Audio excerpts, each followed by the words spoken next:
Prologue: The Man Who Remembers. There is a kind of silence that only old men know, not the silence of peace, nor the silence of sleep, but the silence that settles over a life when all the noise has finally spent itself, when every war has been fought and every betrayal digested, when the only sound left is the slow turning of memory. Elias Voss knew that silence well. He had been living inside it for 11 years, tucked away in a crumbling villa on the Dalmatian coast, far from the capitals that had once trembled at his name. He was 73 years old, and on the morning this story truly begins, he was sitting in a high-backed chair on his terrace, watching the Adriatic catch fire in the dawn. A cup of cold coffee sat forgotten on the stone railing. A leather-bound journal, its spine cracked from decades of opening, rested on his knee. He had not written in it for 6 months. He had not needed to. The past had a way of writing itself. But then the boy arrived. The boy, though calling him a boy was an act of irony, for he was 26 and carried himself with the particular arrogance of those who have never truly failed, came down the gravel path in a rented car, kicking up white dust. He was a journalist. More specifically, he was the kind of journalist who believed that history was merely a puzzle waiting for someone clever enough to solve it. His name was Daniel Achebe, and he had traveled from London with a recorder, a notebook, and a question that would change both of their lives. He wanted to know about the Meridian Accord.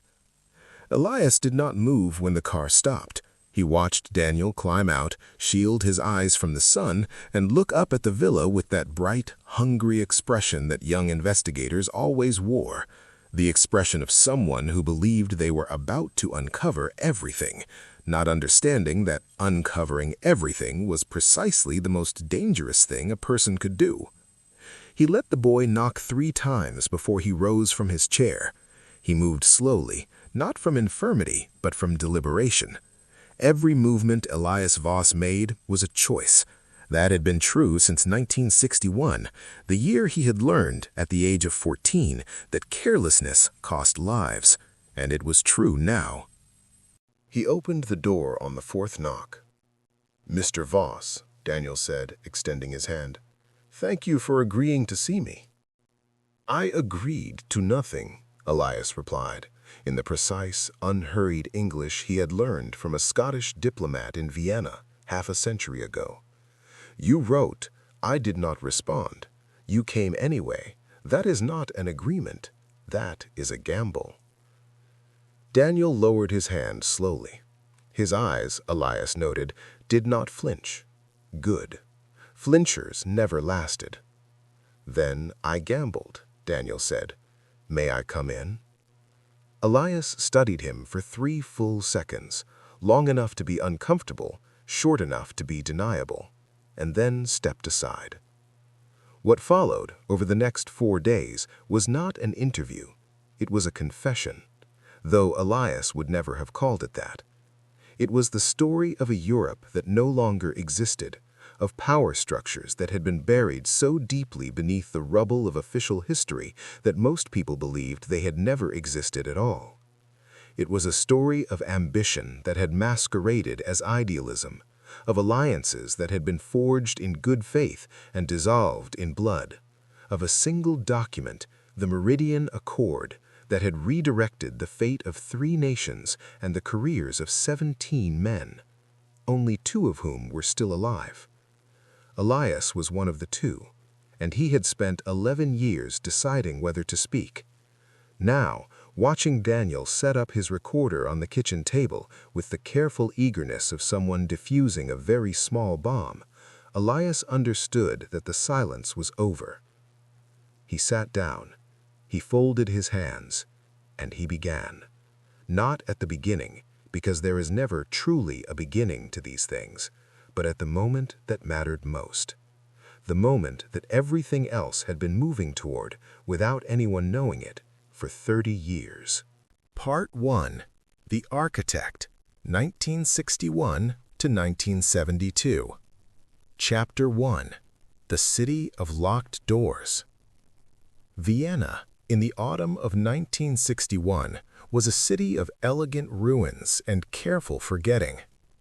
The war had ended 16 years before, but its shadow still fell across the cobblestones in strange ways. In the two wide gaps between buildings where bombs had removed neighbors, in the overcompensating grandeur of the rebuilt facades, in the way older men and women sometimes stopped in the middle of a sentence and looked at their hands as if surprised to find them still attached. Elias Voss arrived in Vienna at the age of 14, accompanying his father, a mid-level trade attaché from West Germany named Heinrich Voss, a man of moderate intelligence and extraordinary ambition, who had clawed his way out of a bombed-out Hamburg suburb through a combination of bureaucratic talent and willful blindness to the past. Heinrich believed in the future. He believed in it with the ferocity of a man who had reasons not to look backward, and he had raised his son to share that belief. But Elias had never been able to stop looking backward. It was, he would tell Daniel some 60 years later, both his greatest weakness and the foundation of everything he had built. The boy found Vienna intoxicating. Not the grand buildings or the coffee houses or the music, though he loved all of those in time, but the density of history packed into every corner of the city, the way you could not walk 3 blocks without stepping over the footprints of empire. Here was where the Habsburg dynasty had stretched its fingers across a continent.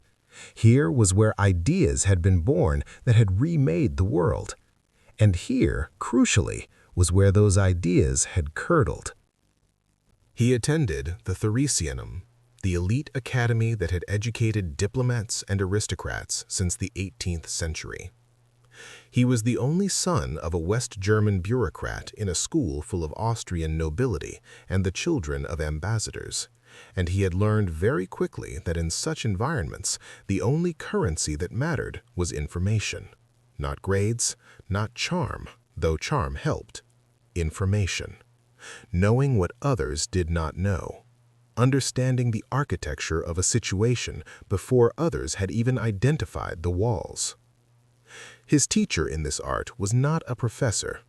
It was a man named Reinhard Kell, who had no formal title, occupied a small office in the basement of the Austrian Foreign Ministry, and was described by everyone who mentioned him as a kind of cultural advisor. This was, Elias understood by the time he was 16, a description invented specifically to prevent anyone from looking too closely. Reinhard Kell was 50 years old, thin as a winter branch, with eyes the color of old ice. He had survived the Third Reich by being too useful to kill and too careful to compromise.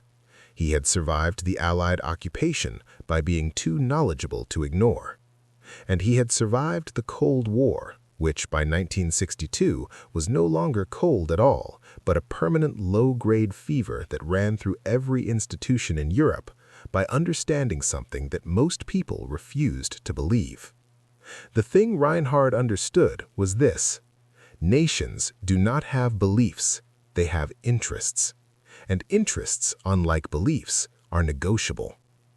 He began meeting with Elias on Thursday afternoons, ostensibly to tutor him in diplomatic history. In reality, he was doing something far more consequential. He was teaching the boy to see.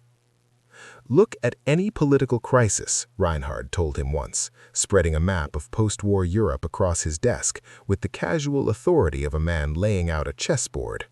And you will find that what it appears to be about is never what it is actually about. The surface story is always the distraction. The real story is always underneath, in the interests. Elias had nodded and asked what the real story of the Berlin Wall was. Reinhard had smiled, the only time, Elias later remembered, that he ever saw the man smile, and said, "That is the right question. Now spend a year finding the answer. Do not ask me, find it yourself. And when you have found it, come back and tell me." Elias spent the year finding it.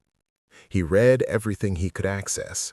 He listened in the school's common rooms to the conversations of boys whose fathers were in positions of actual power. He cultivated, with the careful patience of a gardener who knows he is planting for a harvest years away, relationships with 3 of his classmates whose families had connections to the Austrian, West German, and American intelligence communities, respectively. He was not manipulative, or rather, he was manipulative in the particular way that very intelligent, very focused young people are manipulative. Which is to say, he pursued his goals with clarity while genuinely liking the people he pursued them through. When he returned to Reinhardt's office a year later and laid out his analysis, the old man listened without interruption for 40 minutes. Then he said 3 words: "You will do." What Elias would do precisely was not yet clear, not even to Reinhardt, and certainly not to Elias himself. But both of them understood that a door had opened, the kind of door that, once you walk through it, does not close behind you. The following decade was one of formation. Elias studied international law at the University of Vienna, then completed a second degree in economics at the London School of Economics, where he discovered that the British had elevated the art of appearing to do nothing while accomplishing everything to a level that continental Europeans could admire but never quite replicate. He worked for 3 years as a junior analyst in the West German Foreign Service, long enough to understand its rhythms and identify its pressure points. He traveled Prague, Warsaw, Belgrade, Budapest, in the years when traveling to these cities was still an act that required explanation, and he offered explanations so smoothly that no one thought to look past them. By 1972, he was 35 years old, unmarried by choice, without close friends by design, and known in the quiet corridors of European diplomacy as a man of remarkable analytical precision and absolute discretion. He had published 2 papers on the economics of Soviet satellite states that were praised in journals and quietly distributed in intelligence briefings. He had been recruited, approached, sounded out, and tested by 4 different organizations, all of which he had declined with courtesy, waiting for the one offer that matched the scope of what he intended to build. He had not yet defined what he intended to build, but he felt its shape in his mind, the way you feel the shape of a word you cannot quite recall. Present, insistent, almost there. Part 2. The Accord, 1972 to 1979. Chapter 2. The Table in Geneva. Marker 4. Around 1,600 words. The offer came in October 1972, delivered not through any official channel, but through a dinner party in a Brussels apartment owned by a Belgian industrialist named Vander, whose business interests spanned 6 countries and whose politics, like those of most very wealthy men, defied easy categorization. The man who delivered the offer was Augustin Faure, a French economist of considerable reputation and even more considerable private influence, who had the rare gift of making every conversation feel like a privilege. Faure outlined the project over 2 hours and a bottle of Burgundy that cost more than most people's monthly salaries. He was precise, unhurried, and honest about the risks in a way that people with hidden agendas rarely were, which was itself, Elias noted, a kind of strategy. The project was called internally the Meridian Initiative. Its public face, to the extent it had one, was an economic think tank focused on European integration. Its actual purpose was something more architecturally ambitious: to establish a set of back-channel agreements between key decision-makers in West Germany, France, and 3 smaller states that would allow for economic and intelligence coordination outside the official frameworks of NATO and the nascent European community. Frameworks that, in Faure's assessment, had become too publicly visible, too politically constrained, and too susceptible to the interference of the United States to serve European interests effectively. "You are describing a shadow structure," Elias said. "I am describing a necessary structure," Foray replied. "Every official structure casts a shadow. We are simply proposing to organize the shadow." It was the kind of remark that sounded clever in the moment and became more troubling the longer you thought about it. Elias thought about it for 6 days. Then he accepted. What followed were 7 years that Elias would later describe to Daniel Achebe as the most intellectually alive period of my life, and the period in which I made every mistake that would eventually destroy everything. He served as the Meridian Initiative's chief analytical architect, the person who mapped the relationships between the participating actors, identified the pressure points, designed the information flows, and ensured that the left hand never knew precisely what the right hand was doing, even while both hands were moving in coordination. He was extraordinarily good at it. This was, as it turned out, part of the problem. Chapter 3. The Men at the Table. There were, at the height of the initiative's operational capacity in 1976, 11 men who understood what the structure actually was. Elias knew all of them. 3 of them were people he genuinely admired. 2 of them he considered dangerous. One of them, a West German industrialist named Klaus Hartmann, he considered catastrophically dangerous, and had said so in a written analysis that he had submitted to Foray in early 1975. Foray had thanked him for the analysis and done nothing. Klaus Hartmann was 58 years old, broad as a wardrobe, with the kind of physical presence that fills rooms and commands attention without effort. He had built his fortune in heavy manufacturing in the 1950s and 1960s, navigating the post-war Reconstruction economy with a combination of genuine engineering talent and ruthless negotiation that his admirers called drive and his enemies called something less printable.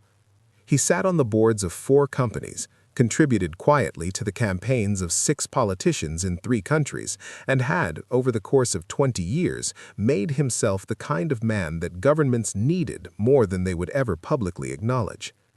He was also, as Elias had documented with meticulous care, engaged in a separate set of back-channel activities that had nothing to do with European integration and everything to do with the personal enrichment of himself and a small circle of associates through the manipulation of currency regulations and the quiet facilitation of arms transfers to parties that no official European government could afford to be seen supplying. None of this was, strictly speaking, surprising. Men of Hartmann's type had always operated in the spaces between official policy and operational reality. What alarmed Elias was not what Hartmann was doing, but what he was planning. And what he was planning, Elias had come to understand through a series of careful inferences that he could not prove but could not dismiss, was to use the Meridian Initiative's network, its relationships, its communication channels, its deliberately maintained deniability, as a vehicle for something that went well beyond the initiative's original purpose. Elias wrote his analysis. Foray read it. And then, 2 weeks later, at a meeting in Geneva that Elias had not been invited to attend, Hartmann was elevated to the position of operational coordinator, effectively making him the most powerful figure in the structure. Elias requested a meeting with Foray that same evening. Foray agreed to meet him for breakfast the following morning at a café on the Rue du Rhône and arrived 20 minutes late, which was a communication in itself. "You gave him my analysis," Elias said, when the coffee had been poured. Foray did not deny it. "He needed to understand your concerns. You gave him the man I was warning you about, the document that contains everything I know about him." "He is not the man you think he is," Foray said, with the certainty of someone who had decided what to believe and arranged his evidence accordingly. "He is ambitious, yes. He is aggressive, yes. But he is also the only person in our structure with the operational capacity to move us to the next phase. We cannot afford to lose him." "And if I am right?" Foray looked out at the lake, gray and cold in the November morning. "Then we will deal with it." "You will deal with it," Elias said, "after it has already happened. That is not dealing with it. That is inheriting the consequences." They parted without resolution.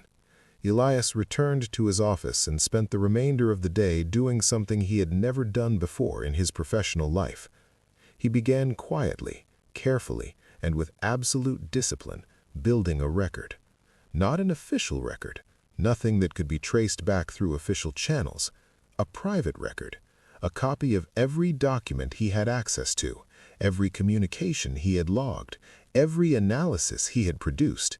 He encoded it, fragmented it, and distributed it across 4 separate secure locations in 3 countries, leaving himself as the only person who knew all 4.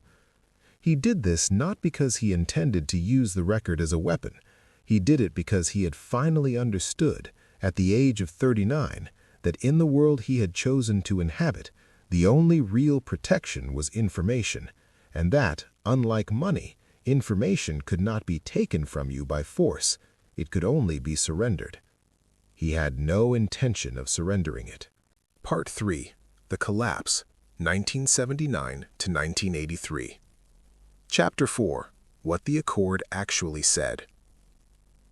The Meridian Accord itself, the document that gave the initiative its ultimate form and its ultimate vulnerability, was drafted over 8 days in a rented villa outside Lausanne in the spring of 1979. Elias wrote the first draft. Hartman's lawyers rewrote the second.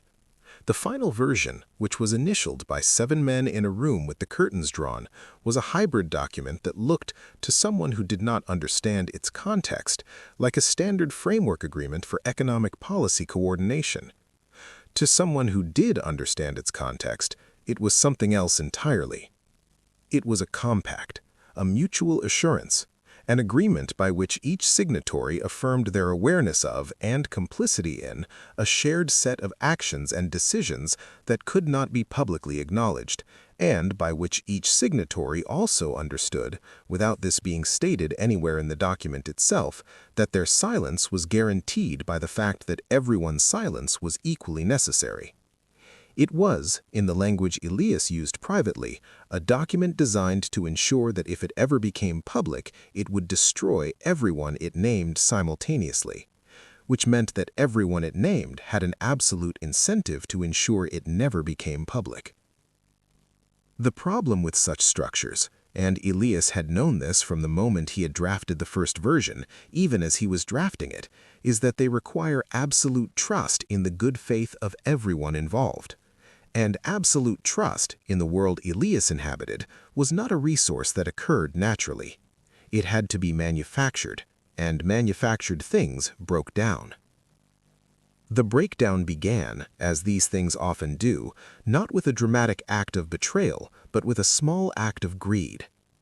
In November 1980, a junior administrator in the Swiss banking operation that had been established to handle the initiative's finances, a 28-year-old Genevan named Patrice Moll, who had 2 children, a gambling problem, and a salary that had not been raised in 3 years, copied 3 documents and sold them to a French journalist named Claudine Baudin for a sum that was, in the scale of the Accord's operations, trivially small.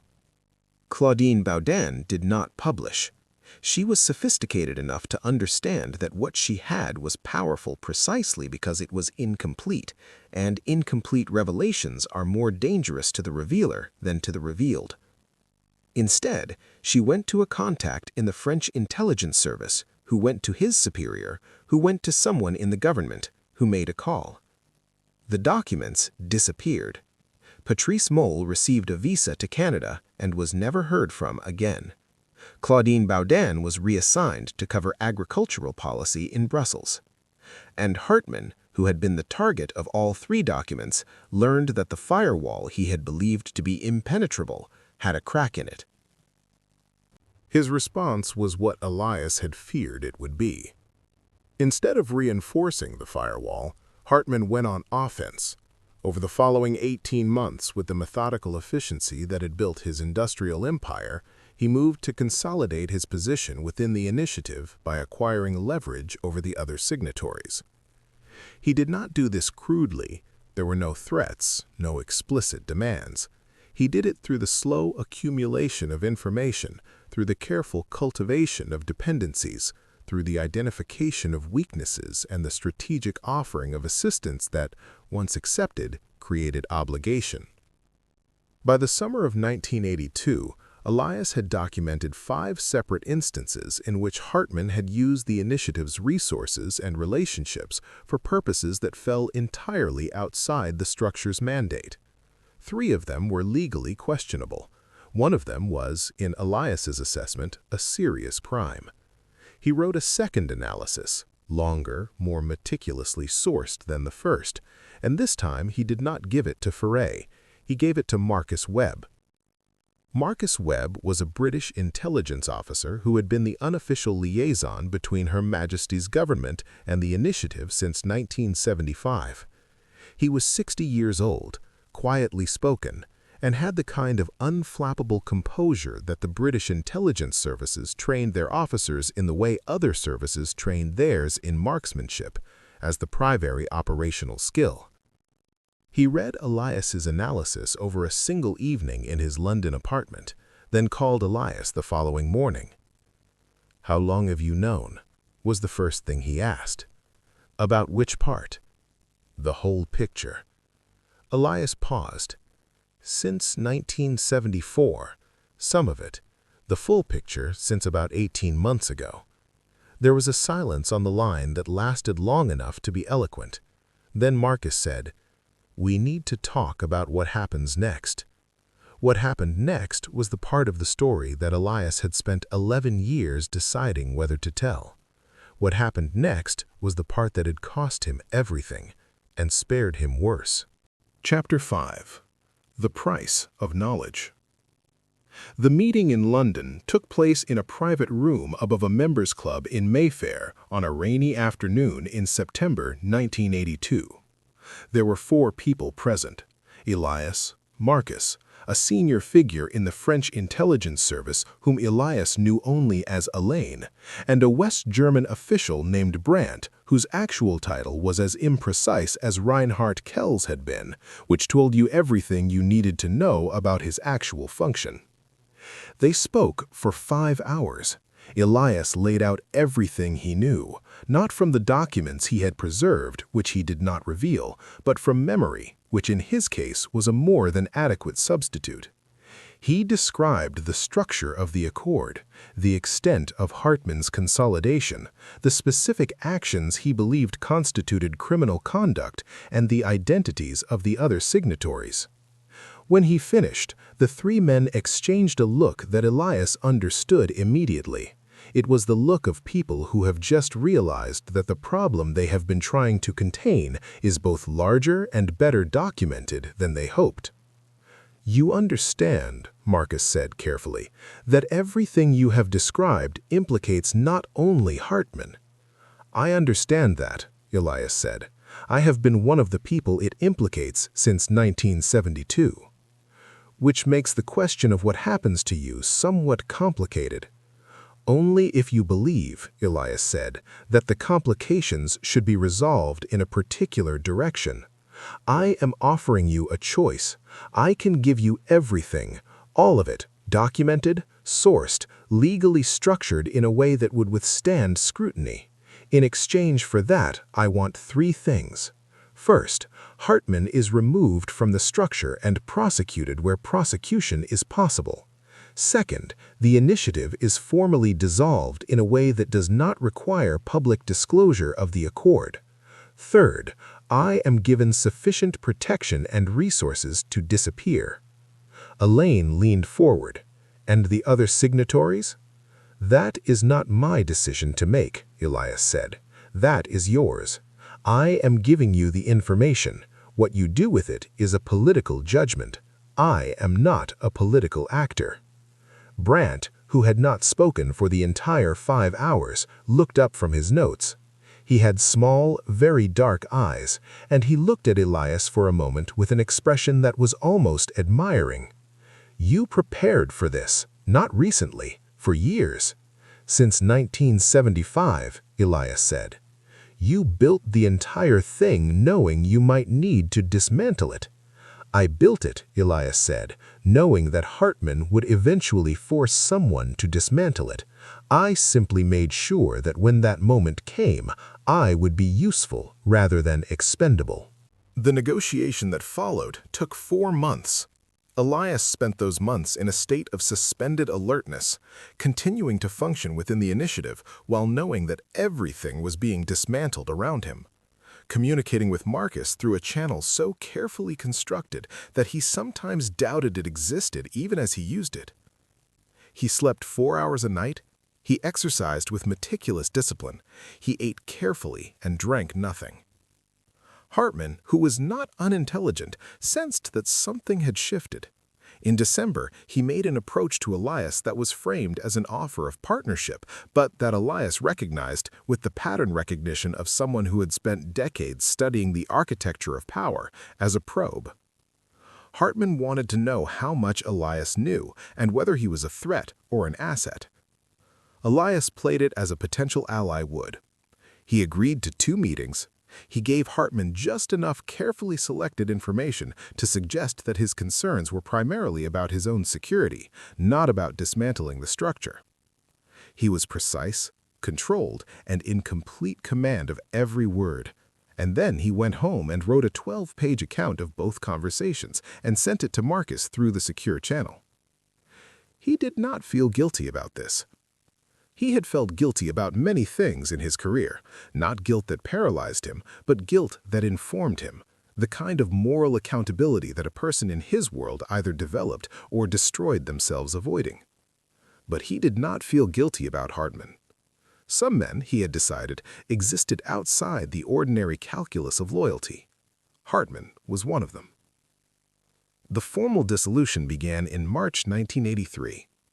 It was conducted with the clinical efficiency of a controlled demolition, everything carefully sequenced, every blast calculated to bring the structure down in a specific direction without catching the surrounding buildings.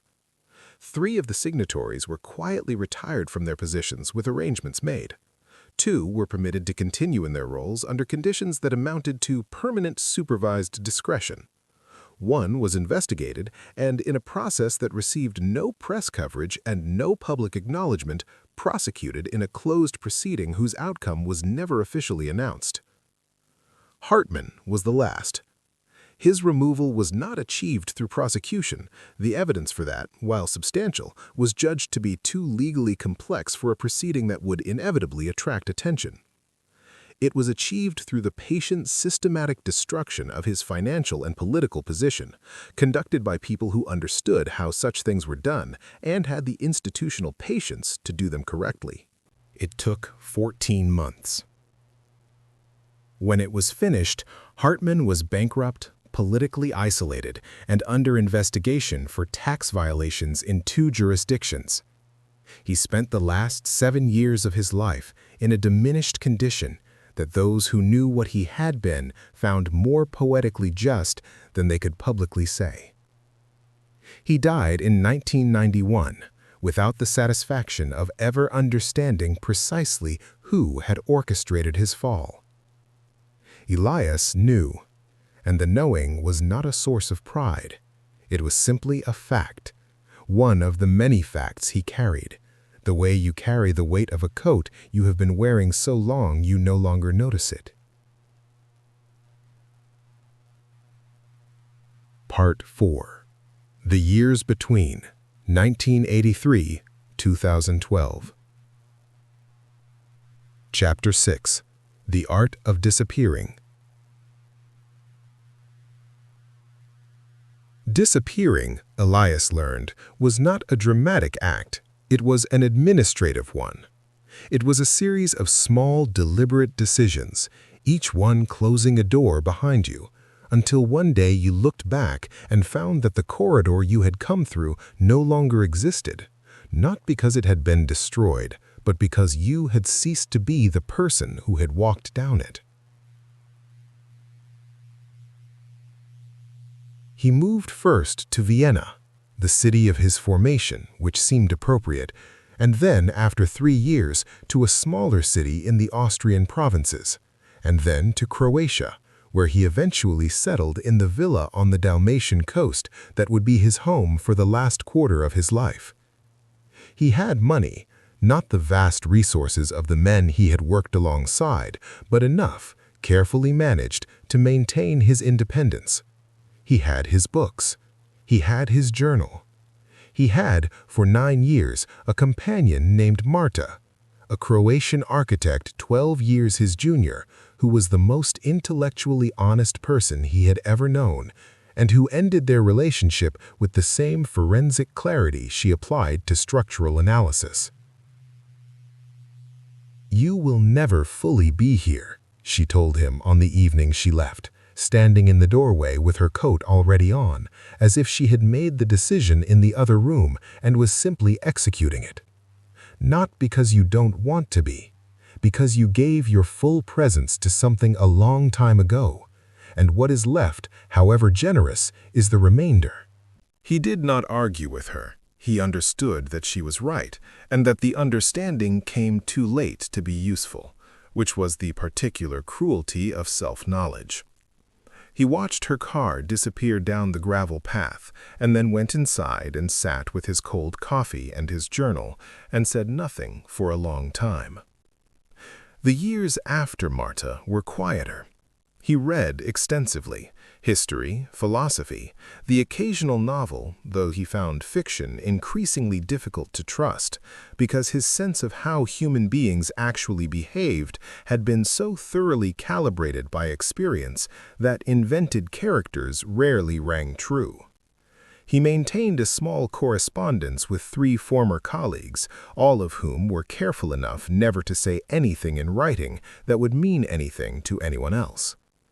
He thought often about the Accord, about what it had been intended to do and what it had actually done, about the gap between those 2 things, which was the gap where Hartman had lived, and where, if he was honest, Elias himself had also lived for a time, telling himself that the machinery he was maintaining was necessary, that the shadow structure he was organizing served interests larger than itself, that the compromises were the price of the outcomes. He was not sure, looking back across 30 years, whether any of it had been worth it. The European integration it was supposed to facilitate had happened anyway, through the official channels, without the initiative's contribution. The intelligence coordination it had been designed to enable had been superseded by formal arrangements. The men it had empowered had used that power in ways that ranged from the merely self-interested to the genuinely harmful. What remained? A few agreements that had quietly shaped a few decisions, a set of relationships that had outlasted their institutional framework, and a document, the Accord itself, that sat in a secure location in Zurich, still intact after 30 years, a compressed account of everything that had been done and decided and arranged in the name of European stability by men who had believed, in their different ways, that the ends were worth the means. He had not destroyed it.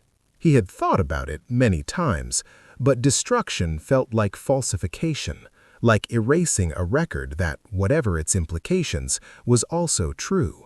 And Elias Voss had, at his core, a historian's reluctance to destroy evidence, even evidence that implicated himself. The negotiation that followed took 4 months. Elias spent those months in a state of suspended alertness, continuing to function within the initiative while knowing that everything was being dismantled around him. Communicating with Marcus through a channel so carefully constructed that he sometimes doubted it existed even as he used it. He slept 4 hours a night, he exercised with meticulous discipline, he ate carefully and drank nothing. Hartman, who was not unintelligent, sensed that something had shifted.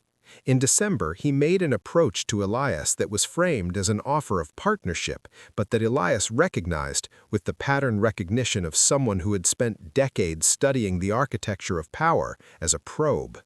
Hartman wanted to know how much Elias knew and whether he was a threat or an asset. Elias played it as a potential ally would.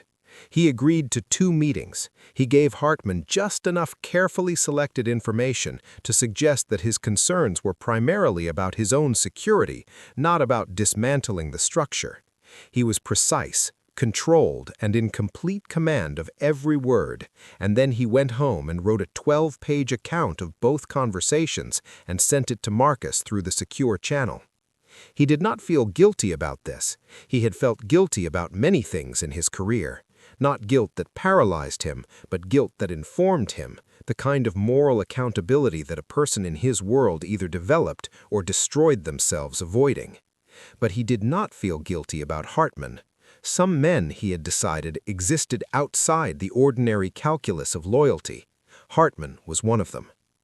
The formal dissolution began in March 1983. It was conducted with the clinical efficiency of a controlled demolition, everything carefully sequenced, every blast calculated to bring the structure down in a specific direction without catching the surrounding buildings. 3 of the signatories were quietly retired from their positions with arrangements made. 2 were permitted to continue in their roles under conditions that amounted to permanent supervised discretion. 1 was investigated and, in a process that received no press coverage and no public acknowledgement, prosecuted in a closed proceeding whose outcome was never officially announced. Hartman was the last. His removal was not achieved through prosecution. The evidence for that, while substantial, was judged to be too legally complex for a proceeding that would inevitably attract attention.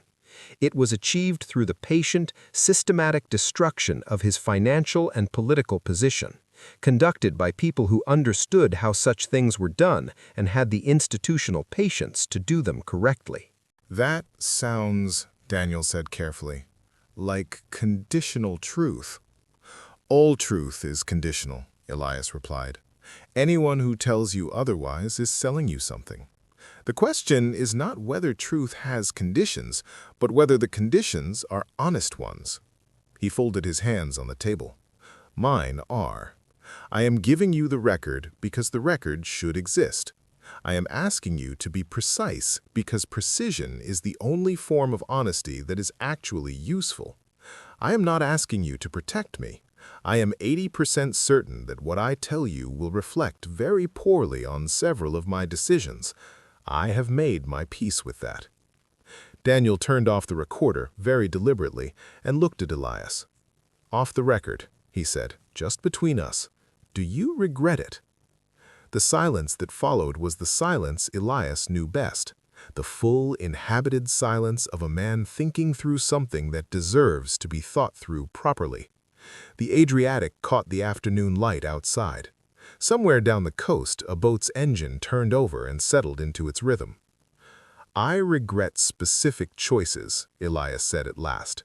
I regret the degree to which I convinced myself that maintaining the structure was separate from being responsible for what the structure did. I regret Marta. I regret that I understood what Hartman was doing earlier than I acted on that understanding, and I have spent considerable time examining the reasons for that delay and finding them mostly inadequate. He paused. But the work itself, the attempt to build something useful, the belief that the spaces between official structures were spaces where genuine decisions could be made and protected from the worst instincts of the powerful, no, that I do not regret. I regret that it was done imperfectly. I do not regret that it was done. Daniel nodded slowly. And the accord? Where is it? Elias looked at him for a long moment.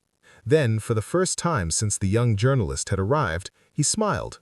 Turn the recorder back on, he said, and I'll tell you. Part 5. The Document, 2012 and After. Chapter 8. The Archive and What It Contains. Chapter 8. The Meridian Accord, in its final form, was 11 pages long. It occupied a sealed archive container in the vault of a private Swiss legal firm in Zurich, held under the name of a trust whose beneficial ownership traced back through 2 layers of corporate structure to Elias's own name. It had been placed there in 1983 and renewed at 5-year intervals ever since. The most recent renewal had been in 2010. The next was due in 2015. Elias described its contents to Daniel Achebe over the course of an afternoon that began in the kitchen and migrated, as the light changed, to the terrace, where the sea turned from silver to gray to the deep blue of approaching evening.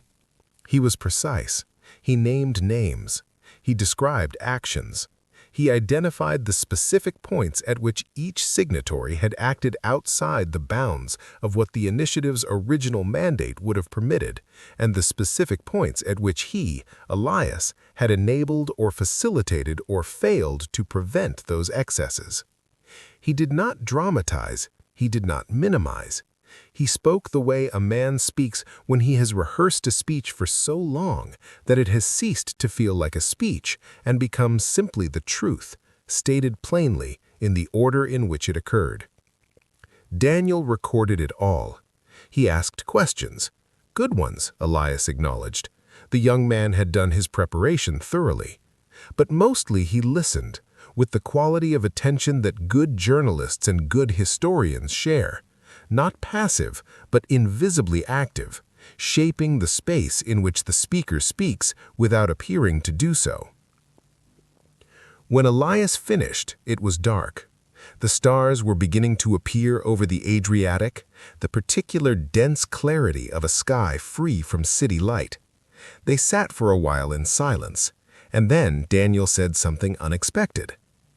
"What do you want to happen to it?" "To the archive?" "To all of it. The story, the document. What do you want the outcome to be?" Elias considered this for a long time. A fishing boat moved across the darkness below, its light steady and patient. "I want it to be accurate," he said finally. "That is all. I want the record to be accurate. What people do with an accurate record, how they judge it, what conclusions they draw, how they weigh the intentions against the outcomes and the outcomes against the costs, that is not mine to determine. That is the work of people like you and the people who read what people like you write, and eventually the people who argue about it in universities and documentary films, and perhaps, someday, in the formal processes of historical reckoning. I have no claim on how they judge me. I have only the obligation to give them something true to judge." Daniel Achebe left the following morning, carrying 2 notebooks, a digital recorder with 40 hours of material, and a notarized letter from Elias addressed to the Zurich legal firm, authorizing access to the archive upon Elias's death or upon the death of Marcus Webb, whichever came first. Marcus Webb died 6 weeks later in a hospice outside Bath on a Tuesday morning with a nurse and a former colleague at his bedside. He died, according to the letter Elias received from the colleague, with the composure that had been his defining characteristic for 60 years, quietly, without drama, and with everything in order.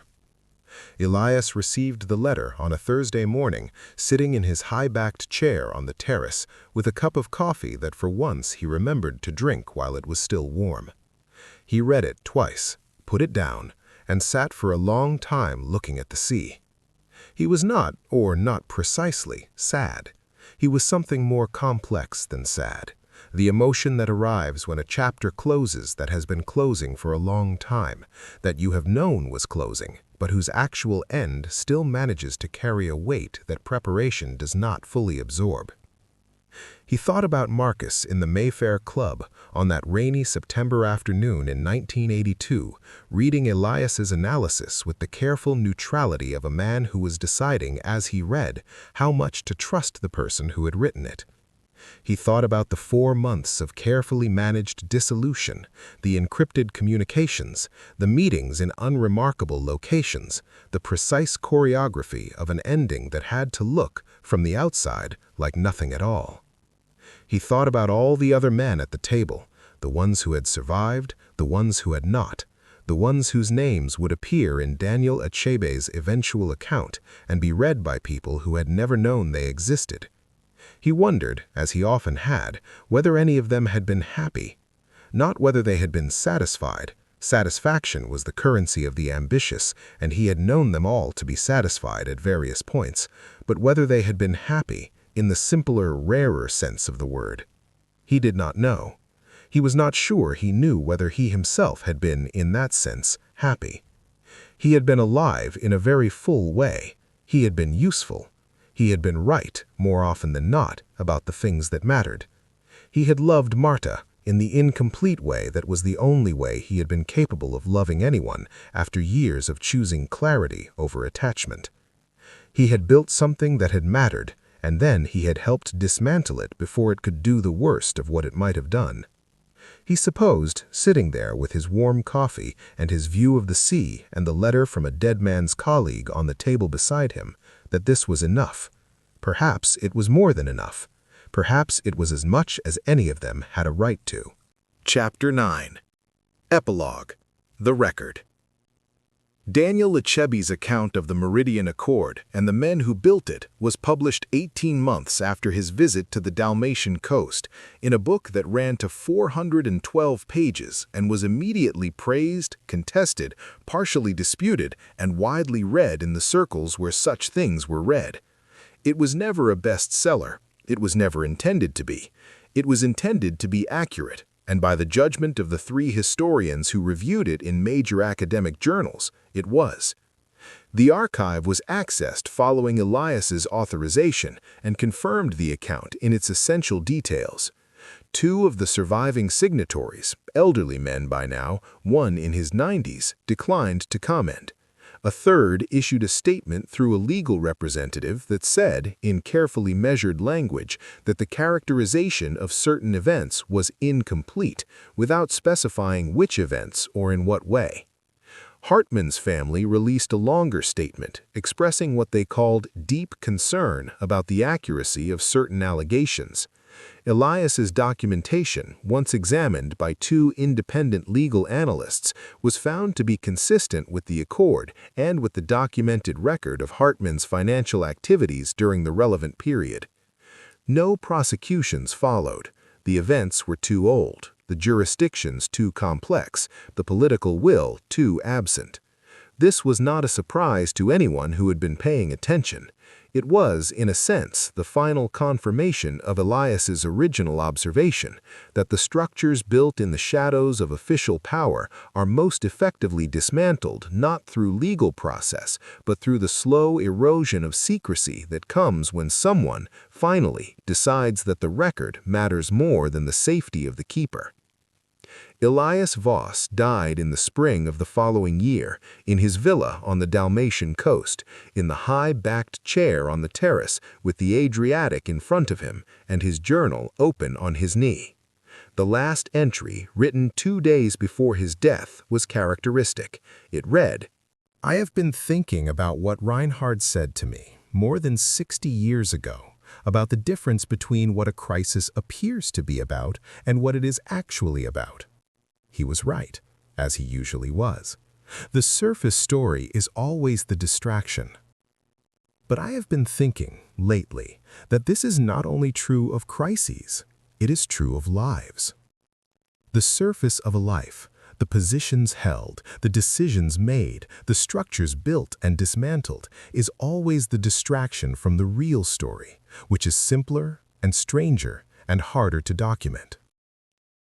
The real story is the quality of attention a person brings to the world, whether they looked at what was in front of them or looked away, whether they told the truth when it cost something or told it only when it was safe. I told most of my truths late, but I told them. I am choosing to count that. Daniel Achebe read the final entry, which Elias had given him permission to quote in any second edition, sitting in his flat in London on a November morning, with rain against the windows and coffee going cold on his desk. He read it 3 times. Then he closed his notebook, turned off his recorder, and sat for a while in the particular silence of someone who has just been handed, unexpectedly, a gift. He thought about what it meant to spend a life in the shadows of official history, building the structures that official structures could not build, maintaining the relationships that official channels could not maintain, making the decisions that the documented record could not accommodate. He thought about the cost of that work, measured in the specific currency of human connection. Marta standing in the doorway with her coat already on. Marcus reading an analysis in a private room in Mayfair and deciding whether to trust. He thought about what it meant to reach the end of such a life and find that the question you most needed answered was not whether you had succeeded, but whether you had been honest. And to find, after careful examination, that the answer was mostly yes. Mostly yes seemed, in the end, like the most that anyone could honestly claim. He opened his notebook again. He had a second edition to revise and a dedication to write. He had thought for some time about what the dedication should say. He had decided, finally, on something simple. For the people who knew the full story and told it anyway. He wrote it down.